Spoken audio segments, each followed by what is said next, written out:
శివనంది పెట్టాను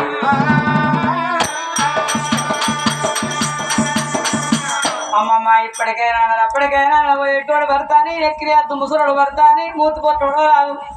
పుత్రుడికి పోరాటం చేయాలి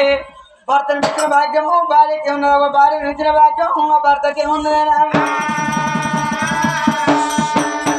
కట్టెలు కొట్టి బతికినా కాపరే మేలన్న పుల్లలు కొట్టి బతికినా పురుషుడే మేలన్నరే ఇక పక్క ఉన్న భర్తను బాధల పాలు వేయద్దునా ఆనాటి ఆడవాళ్ళు అన్న భర్త వినంగానే పోయి కాలు కడుక్కునేది కానీ ఈనాటి ఆడవాళ్ళు టీ కాడ కూర్చుంటే భర్త ఏ కంగన్నా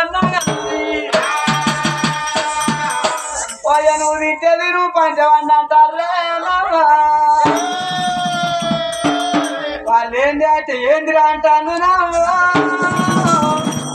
వాళ్ళు ఒక పక్క మీదికెళ్ళి దాటిపోతానే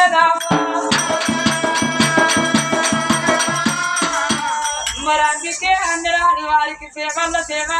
ఏ సేవ గొప్పల పది సేవ గొప్పలందరేనా ఉద్దంత మొగోడు చేసే కాడి వేరే చిలక కాడి వేరే ఇంత మొగోడైన భార్య చేతి అన్నానికి రాకదప్పడు ఇక వాడు పుచ్చడు పని చేసి ఇంటి ముంగడికి వచ్చారా పెంటకు పొల మొక్క ఇట్లా పెట్టుకునేవాడికి ఇంకించాలి వాడికి ఇల్లేదో కారణం ఉన్నది అనుకుంటా వాడు నైట్ వేస్తాడు కోటరేస్తాడు ఆ పూలు వేస్తాడే ఆ పోయి పుల్ల అయితే పుల్లైన కానీ సొల్లుగా వస్తారు ఏం గోడలు వచ్చి పురుకులాడుడే నావా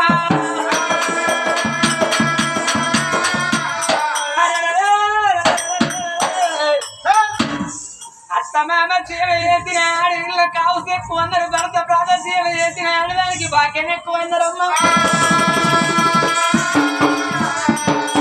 భరత మాట భార్యనాడు భార్య మాట భరతినాడు నువ్వెంత అంటే ఆ సంసారం కొసెల్లబోదు మరి నా భర్త పొద్దంత కత్తి చేయండి అంటే నా భర్తకి ఎదురుగా ఏడ్చుకుంటూ పోతే నా భర్త మనసు ఎంత బాధపడుతూ అనుకున్నది